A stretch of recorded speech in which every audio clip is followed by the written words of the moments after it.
Howdy, y'all. It's freezing cold, just so you know. You see my window and whatnot, so you can see a little bit of my my breath going on. I figured I would wake up today and be controversial, and not controversial in the worldly sense, but make a comparison to major world trends and point out how, well, most of the world trends today are co-opted, and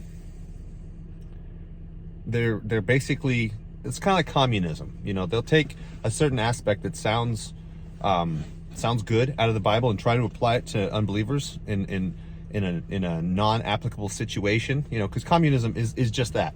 You know, Marx, Levy, whatever his name was, he basically tried to use the brotherly commune that was set up after Pentecost as an example for general population control. In this case, like it's a top-down government organized forcing of the commune on us, with the ultimate goal of actually controlling us and being evil and whatnot. So there's other things out there that apply to modern day Christians kind of in the same light, but in this case I want to speak specifically about the men going their own way movement, the MGTOW movement as it's called.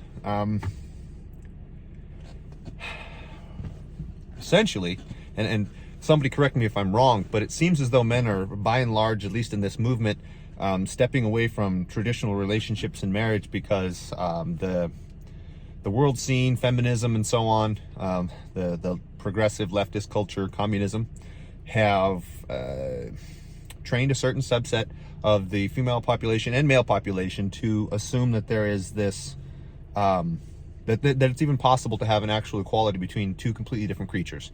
You know, our reactions are different, our emotions are different, our points of view are different, and a lot of it is inherent to how we're made and what we are. Again, putting more of the lie to the trans movement nonsense. But specifically, the men going their own way is supposedly a man, you know, just giving up on dating and looking for a woman and, you know, getting to work on themselves and hopefully doing the right thing. I do see a lot of men, you know, becoming somewhat quasi-virtuous. You know, they're not Christian by and large, though, and that's where the rub goes. So I kind of want to describe how the Bible sort of touches on these things, not directly, but like when we look all the way in the very beginning of Genesis, you know, Adam is put in the garden. He's given to work on the garden. It's a nice place to hang out. You know, you get to speak with the Lord in the cool of the day, walk around naked, not worrying about being naked, you know, just having everything handed to you in a most loving way. And the only thing was, it was requested and required of him to not eat of the tree, and it was basically the one thing that would have led to knowledge of disobedience and therefore sin and death and so on. Shortly after that, we see the creation of Eve. We see her befriended by the serpent, in this case Satan, taking over the body of the serpent and doing his all to trick her in her weak emotional state. And then shortly after that, it's described that Adam found his wife, and I mean, I imagine her being a wreck and him being like, "What's going on, honey?" and wanting to do something about it and help out. The thing he should have done, and I would say that the thing that the world, if it were being honest, would describe as the rare exception in behavior versus the classic everyday example of just being, you know, weak, pathetic, non-faithful human being, would have been, at least in Adam's case, to go to the Lord to fix it. But instead, he took the apple and ate it too.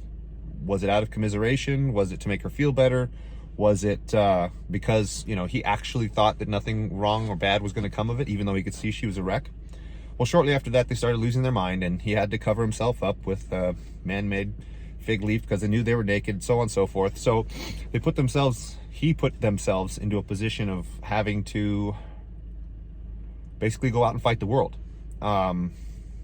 So in the Christian, I guess, point of view, going your own way would be going against the grain. And statistically, if we look at the, you know, percentage of believers that are out there, and we don't know this for sure, obviously I don't have a calculator somewhere, and the Bible doesn't say explicitly there are this few people, but it seems as though in the history of the world, I would glean less than 1/10 of humanity has ended up saved.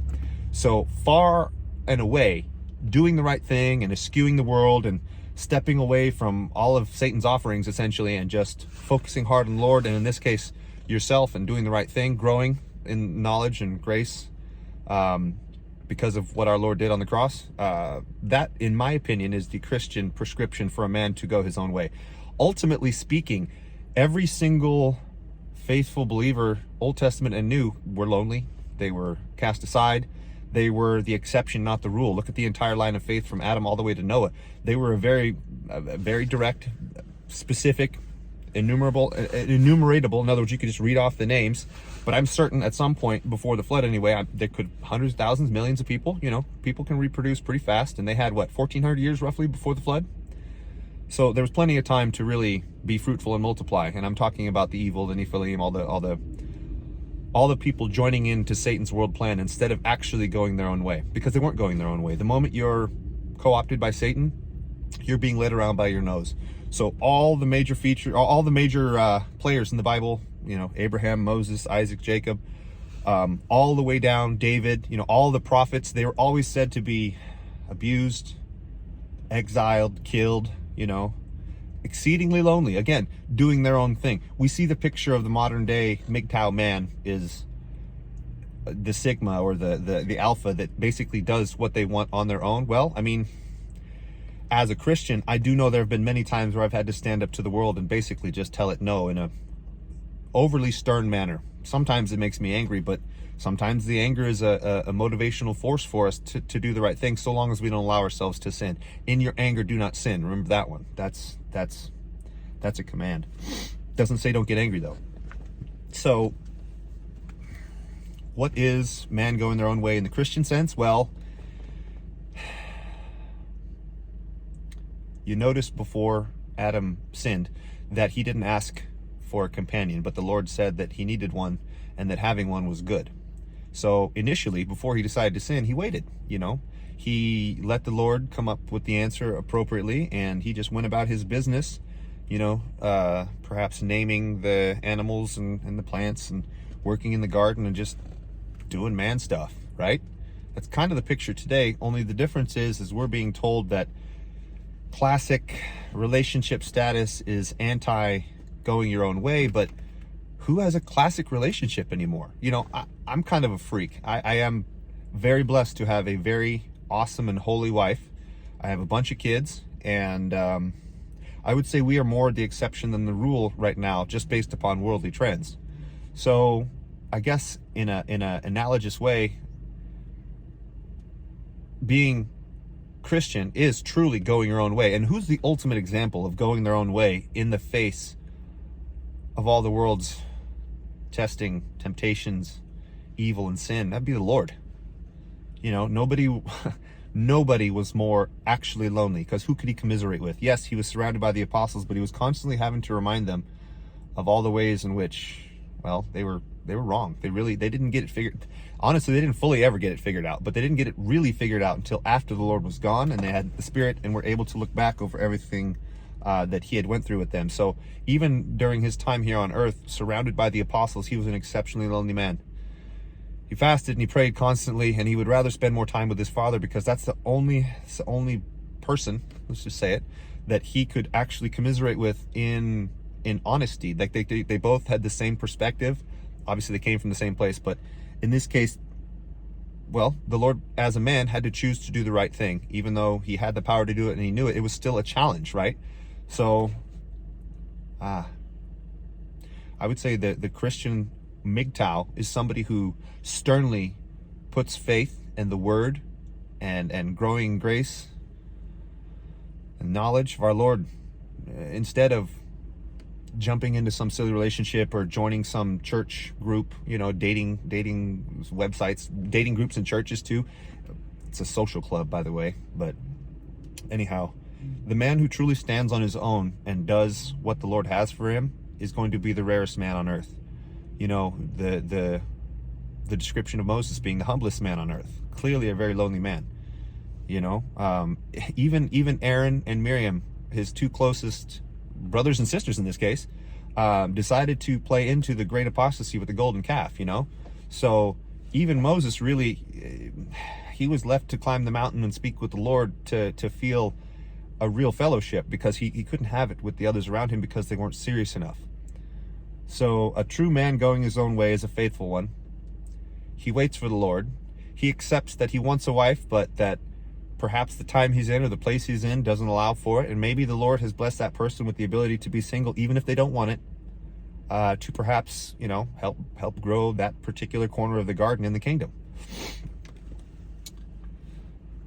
I think men going their own way would obviously be heavily benefited if they were faithful, but unfortunately, statistically, they're just another group subsumed by Satan and being lied to. They're being sold a certain part of what faith would bring them, minus what Jesus Christ actually does for you in faith, which literally brings you separate from the world, sets you on your actual own path deemed by the Creator God. And again, if MGTOW is a countervailing force, well, the ultimate countervailing force against sin and evil in this world is the Lord, and knowing him and getting close to him as you can. I will also say that I did, even in my youth, when I met my wife, I was ready to give up. It was that bad. It was bad back then. This was, what, 13 years ago? It has progressed considerably since then. And I look at these videos, and obviously there's a lot of inappropriate nonsense that they go over. You know, a lot of the red pill movement leaders are not, they're not good moral leaders, that's for sure. But they're angry, and a lot of people feel this way, and I understand. And obviously, you know, me as a believer, my only answer is going to be run hard into the arms of the Lord and learn his word and never look back. But you guys know how often that actually occurs. If we look at every single believer, David, they all had, unfortunately, lonely lives, no matter how many people they were around. And a lot of MGTOW folks can say that. They'll go to work every day and not be able to commiserate with everybody they're around because, you know, they're feminists, or they're, you know, they're into their social media or whatever silly nonsense that's distracting them from what's really going on. But just so we're clear, and I am no proponent of the actual MGTOW movement. I think it's horrible. I think it's destructive. I think it's just another thing. It's the anti-feminism, and it leads to less people being married, less people being fruitful and multiplying. And just so we're clear also, I don't believe anybody, I don't believe that everybody necessarily is ready for marriage. 1 Corinthians talks about all different types of people and their abilities to be blessed in and out of relationship. Some people are blessed to be without them. Some people are blessed to be with them. Some people absolutely cannot not be in one. And I unfortunately am one of those people. But that doesn't mean that I haven't been able to run after him and still go my own way. And I love my wife, but I am the boss. And it's not that I'm domineering. It's that that's my job, and that's what she expects of me. So even she expects me to go my own way. And let's not forget what Proverbs says, guys. You know, your points of view are at least partially correct. You know, it's better to live on your roof than it is with a quarrelsome wife. It is better to hide out in the forest than hang out with feminists, because all it's going to do is destroy you emotionally, psychologically, perhaps physically. Anyway, I would implore anybody who's in this movement to consider the Lord, because if you want to be truly going against the machine, if you statistically want to join the actual smallest amount of people doing the right thing, that would be the way to go. Obviously, the world's version is do what you want. That's where the Satanism comes into it. But we were all made for a reason. We were all made special. So I wrote a bunch of stuff down for this video, but this is a tough one because there's just so much involved. So I just wanted to kind of touch on it directly. I'm going to do something a little bit more directly biblical later on today.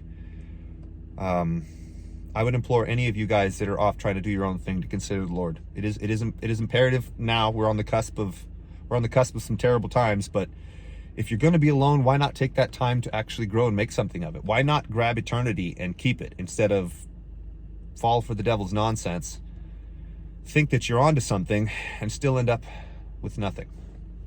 And I think that's where MGTOW is going to lead, just the same place as feminism. That being said, if you're a Christian and you're going your own way, as prescribed by the Lord, good on you. It's very tough. You are going to be maligned, especially if you maintain actual faithfulness. And truly, Christians, we have no business being a part of this. However interesting it is to watch these patterns of life on earth unfold. And we are to pay attention. That doesn't mean we should join in. Yeah, this is one of those topical things that I didn't think I would ever actually end up addressing, but it's a major movement. It's the antithesis to feminism. So I figured I would address it at least surfacely, and I'm sorry for this video running long. This is one where a lot of personal interjection and opinion come into play. So I do not claim to be completely right on this, but this is some of my gleanings.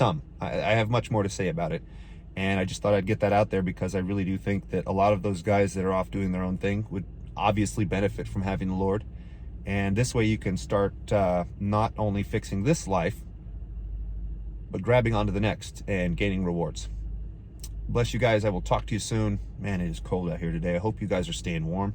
Thankfully, this should be the end of this cold snap. But yeah, I'll be back in a little bit with something a little more biblically sustaining, perhaps meaty. I don't know.